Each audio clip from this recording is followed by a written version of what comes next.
श्री सीताराम चंद्राभ्याम नमः। अयोध्या कांड 105वां सर्ग। भरत का श्री राम को अयोध्या में चलकर राज्य ग्रहण करने के लिए कहना। श्री राम का जीवन की अनित्यता बताते हुए पिता की मृत्यु के लिए शोक न करने का भरत को उपदेश देना और पिता की आज्ञा का पालन करने के लिए ही राज्य ग्रहण न करके वन में रहने का ही दृढ़ निश्चय बताना। अपने सुहृदों से घिरकर बैठे हुए पुरुष सिंह श्री राम आदि भाइयों की वह रात्रि पिता की मृत्यु के दुख से शोक करते हुए ही व्यतीत हुई। सवेरा होने पर भरत आदि तीनों भाई सुहृदों के साथ ही मंदाकिनी के तट पर गए और स्नान, होम एवं जप आदि करके पुनः श्री राम के पास लौट आए। वहां आकर सभी चुपचाप बैठ गए, कोई कुछ नहीं बोल रहा था।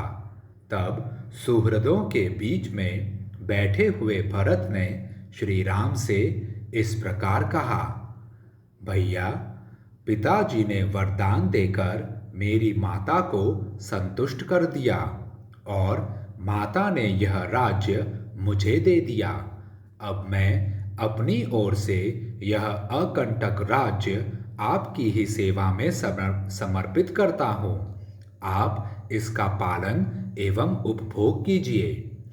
वर्षा काल में जल के महान वेग से टूटे हुए सेतु की भांति इस विशाल राज्य खंड को संभालना आपके सिवा दूसरे किसी के लिए अत्यंत कठिन है।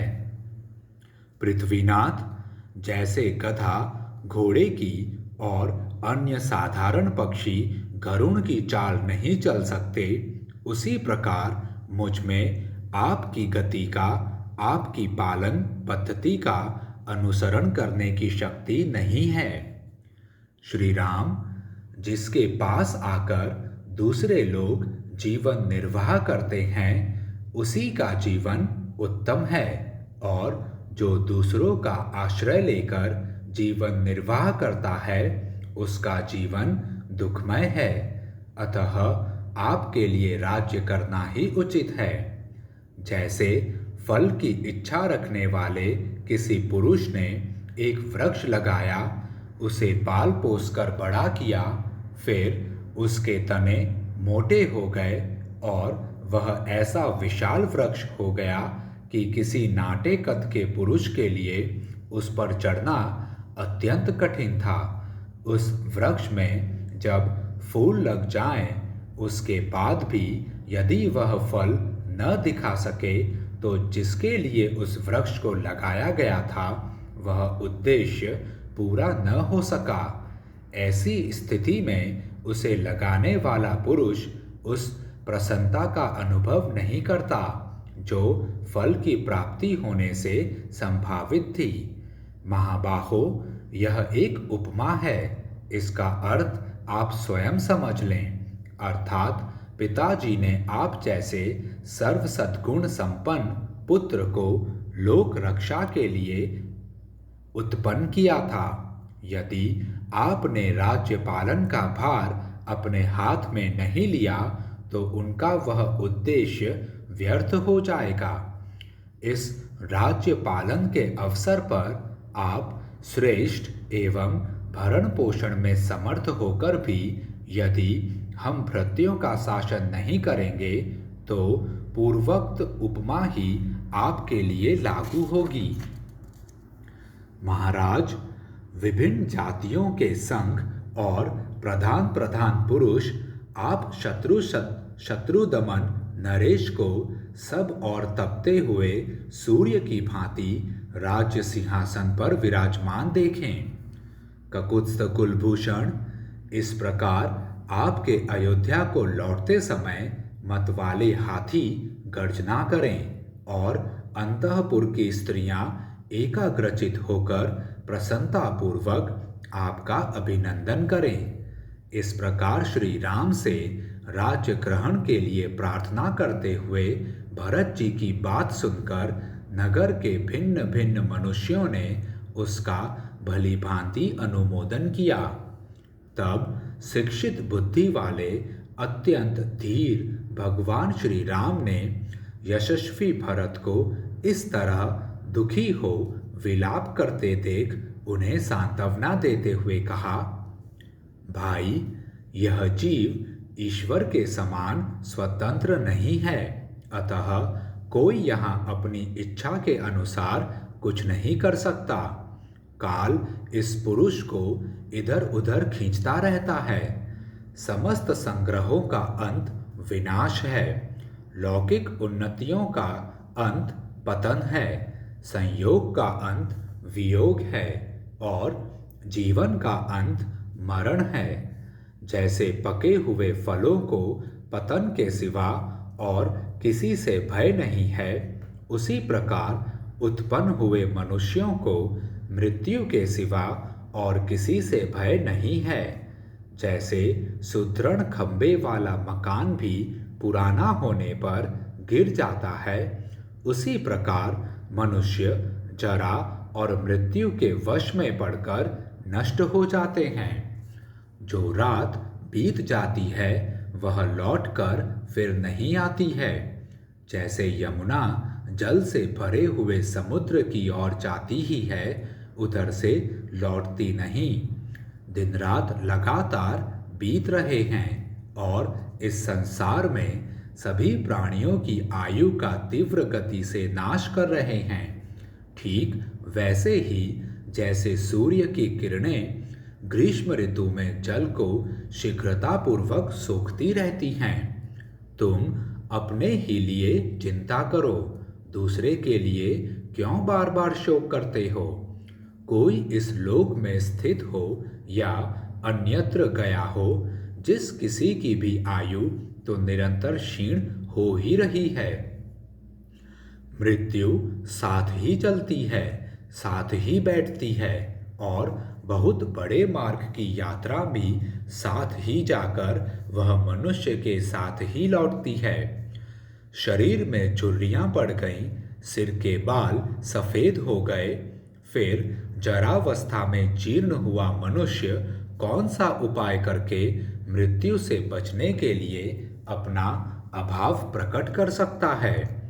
लोग सूर्योदय होने पर प्रसन्न होते हैं, सूर्यास्त होने पर भी खुश होते हैं, किंतु यह नहीं जानते कि प्रतिदिन अपने जीवन का नाश हो रहा है। किसी ऋतु का प्रारंभ देखकर मानो वह नई नई आई हो, ऐसा समझकर लोग हर्ष से खिल उठते हैं, परंतु यह नहीं जानते कि इन ऋतुओं के परिवर्तन से प्राणियों के प्राणों का क्रमशः क्षय हो रहा है। जैसे महासागर में बहते हुए दो काठ कभी एक दूसरे से मिल जाते हैं और कुछ काल के बाद अलग भी हो जाते हैं, उसी प्रकार स्त्री, पुत्र, कुटुंब और धन भी मिलकर बिछुड़ जाते हैं, क्योंकि इनका वियोग अवश्यम भावी है। इस संसार में कोई भी प्राणी यथा समय प्राप्त होने वाले जन्म मरण का उल्लंघन नहीं कर सकता। इसलिए जो किसी मरे हुए व्यक्ति के लिए बारंबार शोक करता है, उसमें भी यह सामर्थ्य नहीं है कि वह अपनी ही मृत्यु को टाल सके।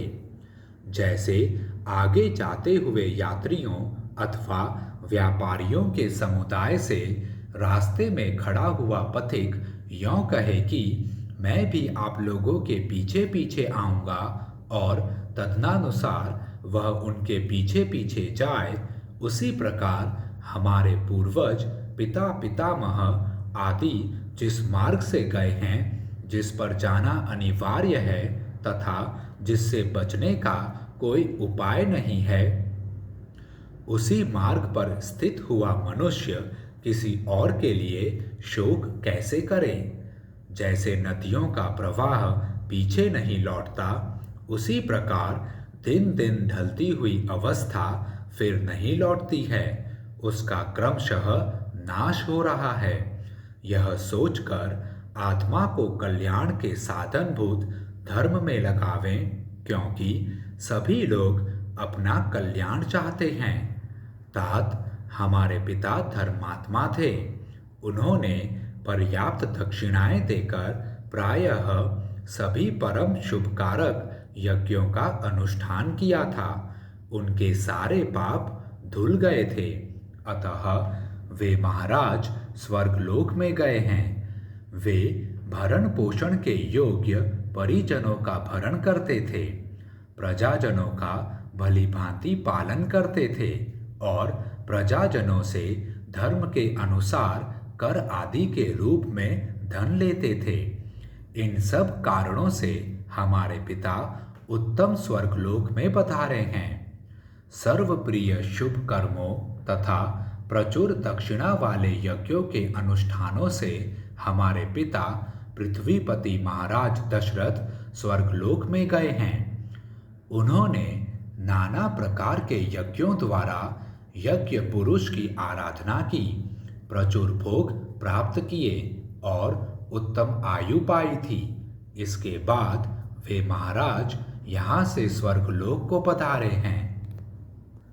तात, अन्य राजाओं की अपेक्षा उत्तम आयु और श्रेष्ठ भोगों को पाकर हमारे पिता सदा सत्पुरुषों के द्वारा सम्मानित हुए हैं, अतः स्वर्गवासी हो जाने पर भी वे शोक करने योग्य नहीं हैं।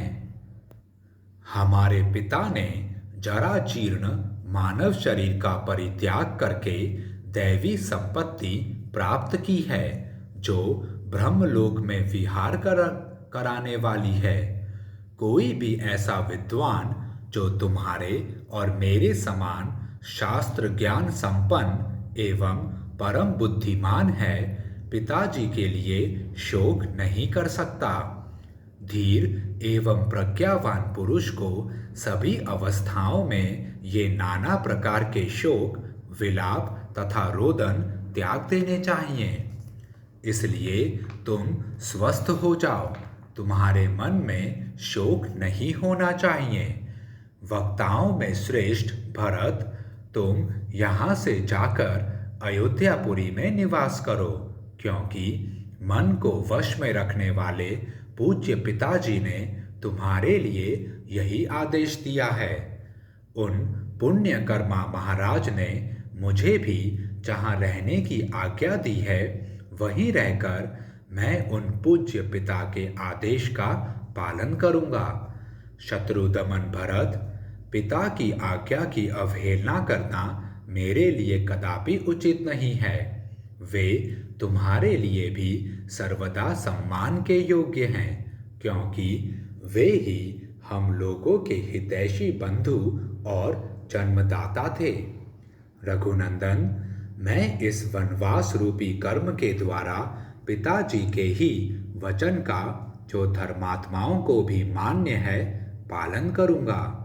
नरश्रेष्ठ, परलोक पर विजय पाने की इच्छा रखने वाले मनुष्य को धार्मिक, क्रूरता से रहित और गुरुजनों का आज्ञा पालक होना चाहिए। मनुष्यों में श्रेष्ठ भरत, हमारे पूज्य पिता दशरथ के शुभ आचरणों पर दृष्टिपात करके तुम अपने धार्मिक स्वभाव के द्वारा आत्मा की उन्नति के लिए प्रयत्न करो। सर्वशक्तिमान महात्मा श्री राम एक मुहूर्त तक अपने छोटे भाई भरत से पिता की आज्ञा का पालन कराने के उद्देश्य से ये अर्थयुक्त वचन कहकर चुप हो गए।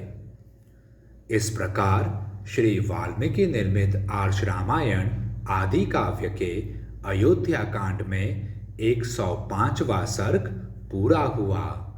जय श्री राम।